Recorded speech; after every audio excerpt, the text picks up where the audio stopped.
All right, baseball launched an economic reform committee this week to address payroll disparity between teams. And so John and I are going to ask, how does this committee influence how the Angels approach to building their team this year and perhaps even the team for the future? It's time to get locked on with Mike and John, and this is Locked On Angels.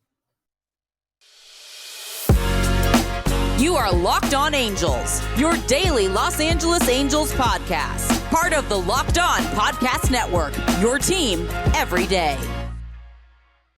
Thank you for making Locked On Angels your first listen every day. Every show is free and available on all platforms like Apple Podcasts and Spotify. And of course, the best way to help us out is by giving us a rate and a review. And those watching on YouTube, make sure that you're subscribed and click the bell to be notified every time a new episode drops.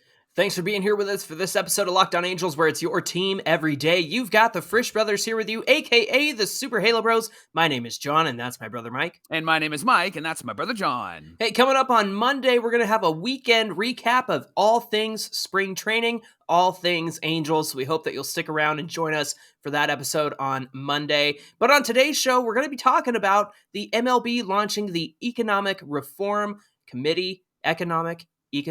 That was the question I had for you, John. You're the English major, so is it economic or economic? Neither are wrong. It's just, tomato. Actually, English tomato's language wrong. Is stupid. Eka? They're talking about payroll disparity between teams. So we want to dive into, first of all, what is it? Why is this necessary? What are they trying to do? How is it going to affect our Halos? So we're going to start with what is it and why is it necessary? So let's get into that, Mike. All right, so let me just give you some numbers to start, Johnny. Our good friends, or maybe good enemies, the frenemies, the Oakland A's, have a payroll I don't dislike them right now. I mean, they're right now, right now, and then this season when they're actually great, and we're wondering why. They have a payroll of $61 million. Okay. The New York Mets have a payroll of $355 million. Ooh. And so that's why this committee was started, because there's a lot of people that are just not fans of that, and not just fans, but actually owners are not fans of that payroll disparity. I mean, that's almost $300 million more in spending that the Mets are spending versus the A's. Now, Steve Cohen was interviewed about this committee, and he said this was absolutely not. He was absolutely not the target of the committee, and he was firm about that. His payroll is actually $83 million more than second place. That's the New York Yankees. And what I loved about what Cohen said, John, when he was asked about this, is he said, you know what? MLB laid down the rules, and I'm just following them. And so if people are upset with him spending all of this money, he's saying, hey, these are the rules, and I'm just playing within the guidelines that they've laid out for me. Right. So right. I appreciate that in an owner, and it would be great, by the way, to have an owner that actually speaks to the media really authentically. Yeah, just how about throw that out there. Now, I've got a question for you, John. I don't want you to answer it right away. I want to ask it, and then I want to read some notes, and then I want to have you then give me your answer. So when you're talking about baseball in general and what owners are spending, what teams are spending, and some of those teams have a lot of money, and it seems like some of those teams don't have that much money, Mets, A's as the example, is this a money problem that baseball just isn't making the money, or is it an owner's problem? I think I know what your answer is, but let me give you a couple of notes. This is from Forbes.com. The A's are valued at $1.18 billion. And in 2022, they made $208 million total. Okay. And here's what's really interesting. They only made $16 million in gate receipts. Now, if you look at the people coming to the game, right, the attendance, that probably makes sense because not many people were there. But they also reported an operating loss of almost $9 million, $8.7 million. The Mets are valued at $2.5 billion. That's in March of 2022. I'm sure that number is probably higher because the Angels had offers of $4 billion, right? And so they, in 2022, made $302 million. They had gate receipts of $65 million, and they had an operating loss of $96 million. Now, here's what's interesting. Steve Cohen spends, even though he has an operating loss. And the owners of the A's, the Fishers, right? I believe it's the Fishers.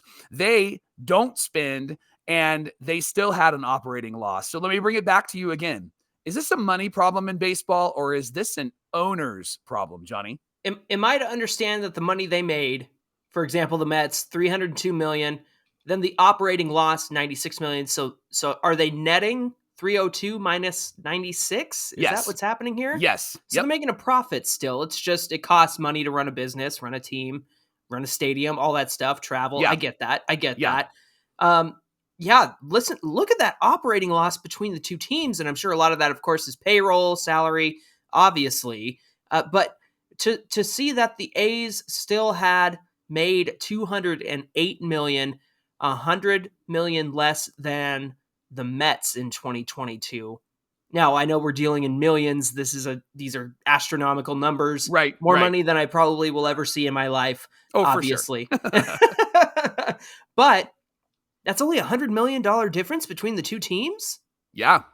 That's surprising to me. It is surprising, isn't it? But it goes to show that, like, teams are still making money. They're still profitable. So to say, is this a money problem or an owner's problem, Mike? I think the obvious answer is that it's an owner's problem. Yes. But I'm going to throw a little monkey wrench into the conversation. Okay. It's a money problem. Not because of a lack of interest in the sport or the lack of making money, but we've let baseball get to this point, right? And in one sense, it is the owner's fault for these kinds of astronomical contracts that are getting handed out, right? Like we saw over the offseason to Xander Bogaerts for 11 years. And of course, we think Ohtani's going to get $500 million over 10 years if that's the way it goes, or at least an annual value of like $50 million. So baseball has climbed in the last 10 years. And I would argue the previous 10 years, it was climbing and climbing and climbing. And obviously you got to factor in, the economy and all that stuff. In this economy, economic, not the economy. I'm not going to say that. So I just, for me, it's like, you guys didn't see this coming. This is a problem that's been a long time coming because you haven't done what this economic reform committee is setting out to do in terms of perhaps a salary cap or a floor, or figuring out the financial side of these things. And that's not to mention that there is revenue sharing between the teams, and the teams that are kind of carrying the profit load in terms of like the Mets are helping out the teams like the A's who aren't generating as much profit. But to see that the A's had $100 million less in profit than the Mets, I mean, it makes sense because of the popularity of the two teams, and one was very successful, one was not. But to me, $100 million is not that big of a difference between two teams. And if these two are the benchmarks of who's poor, quote unquote, and who's rich, quote unquote, it just seems like you've got a lot of room to spend there if you've got a $208 million profit each year. And I understand, like, where's that money going? I mean, your operating loss, obviously you're paying stadium employees, you're paying employees with the team, travel, the actual roster, things like that.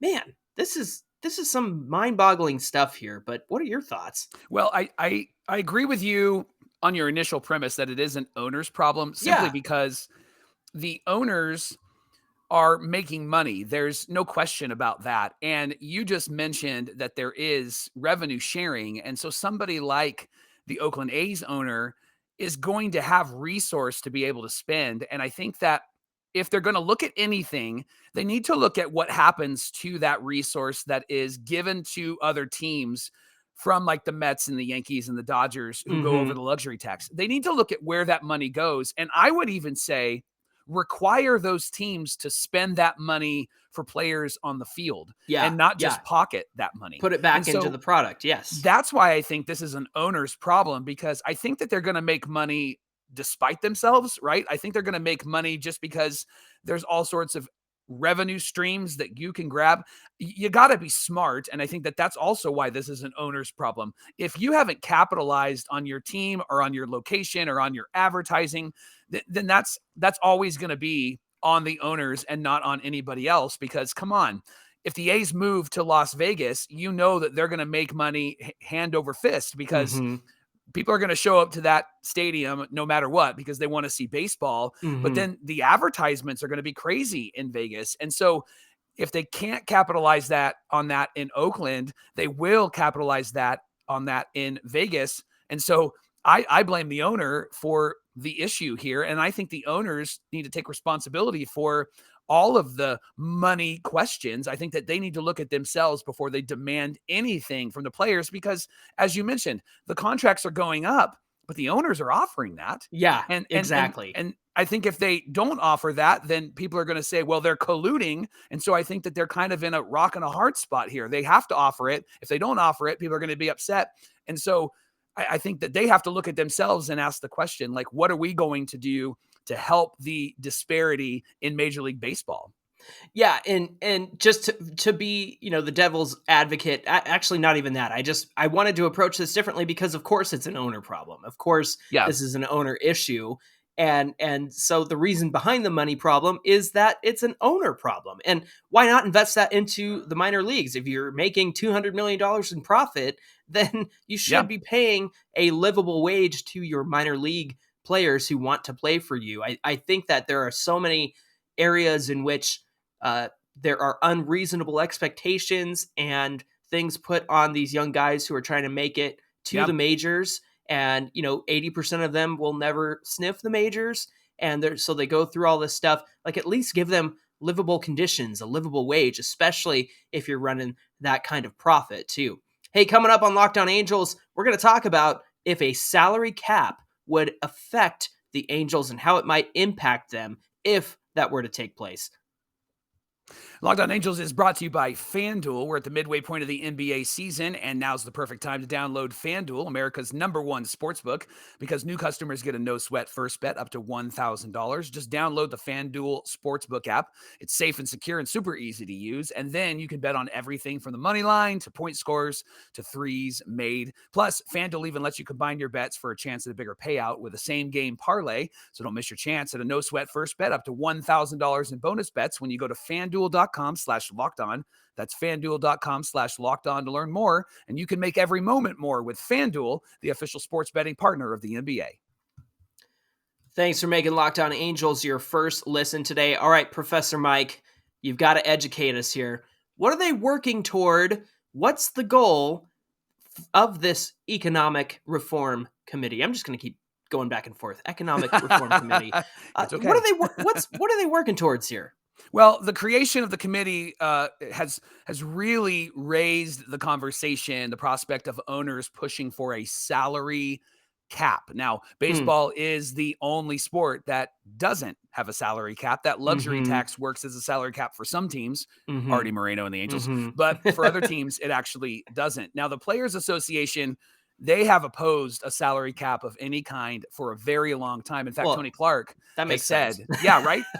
Yeah, Tony Clark has said, we're never going to agree to a cap. Let me start there. We don't have a cap, and we're not going to agree to a cap. And the players are actually really excited with teams like the Mets and the Padres who are going for it, and they're spending money. Yeah. Johnny, a pitcher that we actually were hoping that the Angels would at least consider, maybe even in a trade, is Chris Bassett, and now he's with the Blue Jays. He actually tweeted this out this week.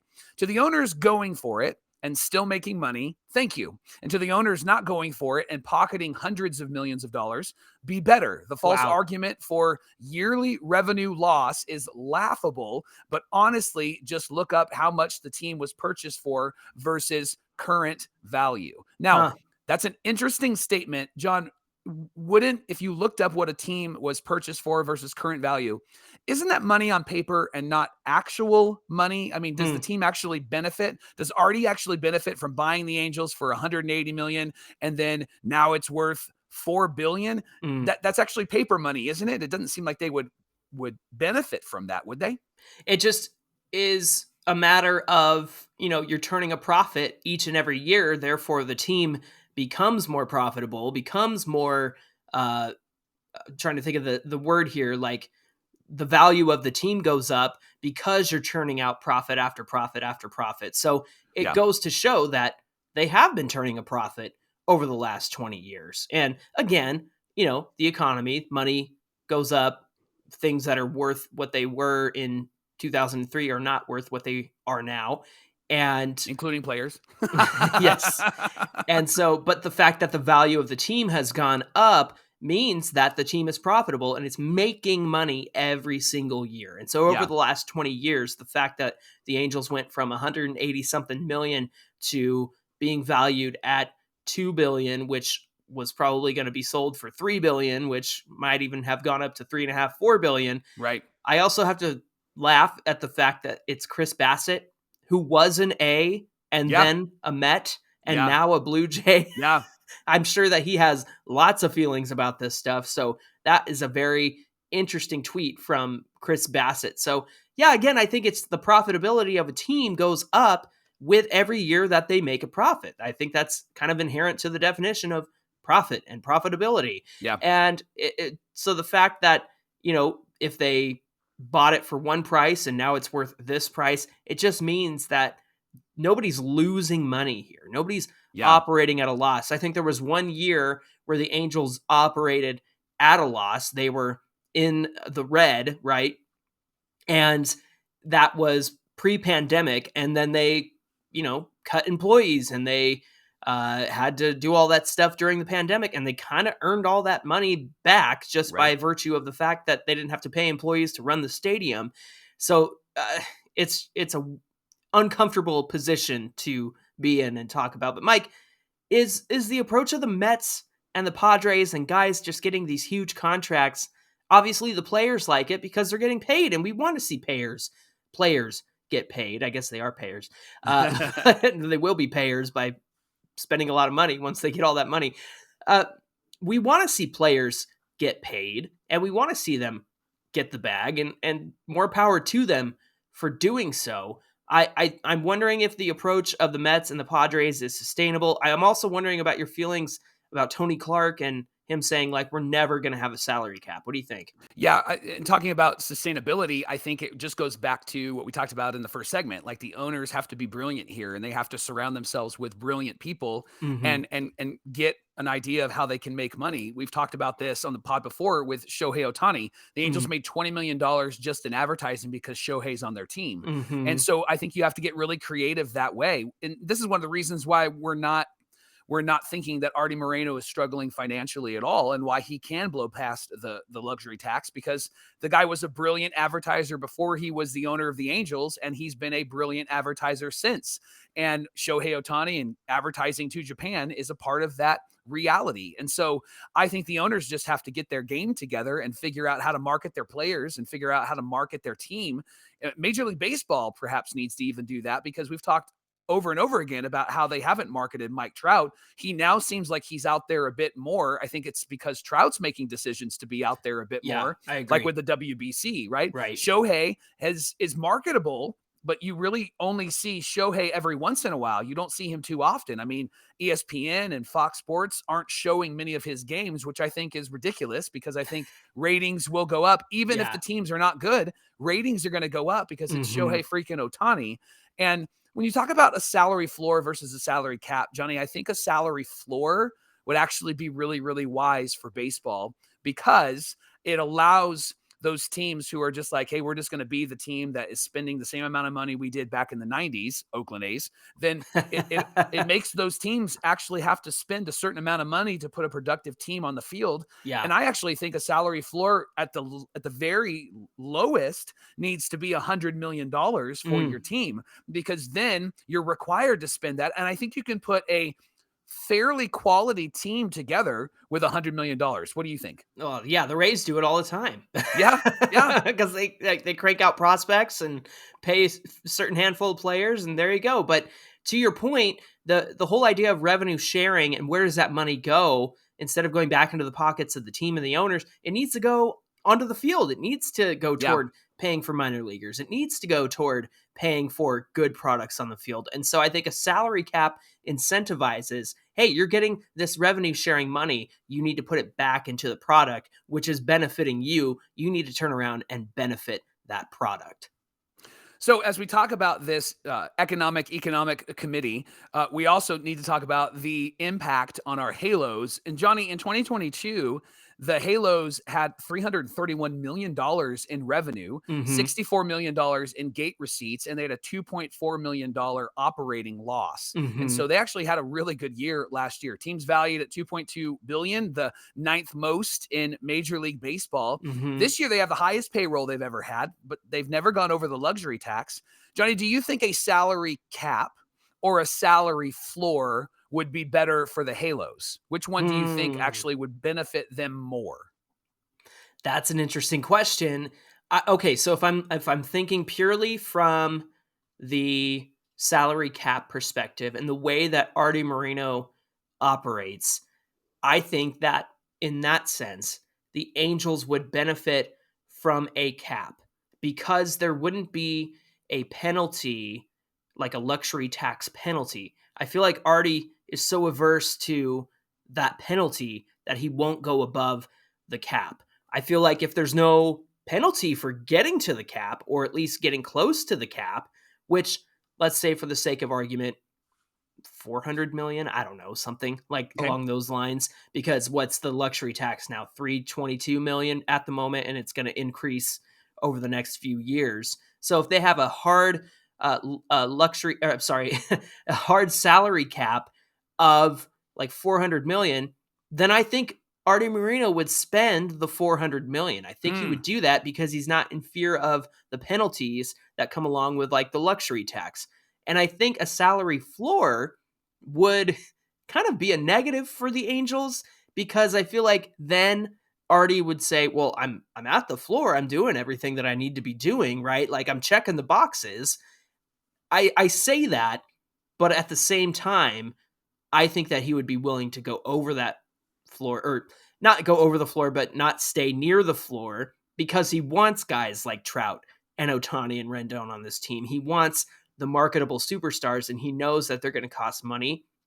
So I think if there's a salary cap and there's no penalty for that salary cap, I think Arte Moreno would go for it, in my honest opinion. Even though he's been so averse to going over the luxury tax and spending more than that, I think it has everything to do with the penalty. I think it has everything to do with not wanting to pay extra money for not getting anything in return, if that makes sense. Yeah, it totally makes sense. And I think you're right, because I think a salary floor wouldn't actually be an incentive to Arte, because he has shown to pay. He has shown to want to get players. We may have not liked some of the decisions he's made, but that's the thing, though. He has shown to write some checks. And if he did have a salary cap, I think he would be more adverse to lean in that direction, right? Which is why I think that if there was a salary cap, I think that it might actually mean that the Angels would sign Shohei Ohtani. There wouldn't be a question about it, because there wouldn't be a luxury tax, there wouldn't be a penalty, and then he would have room. And if that cap is 300 million, if that cap is 400 million, then there's a lot of room, and he's not penalized for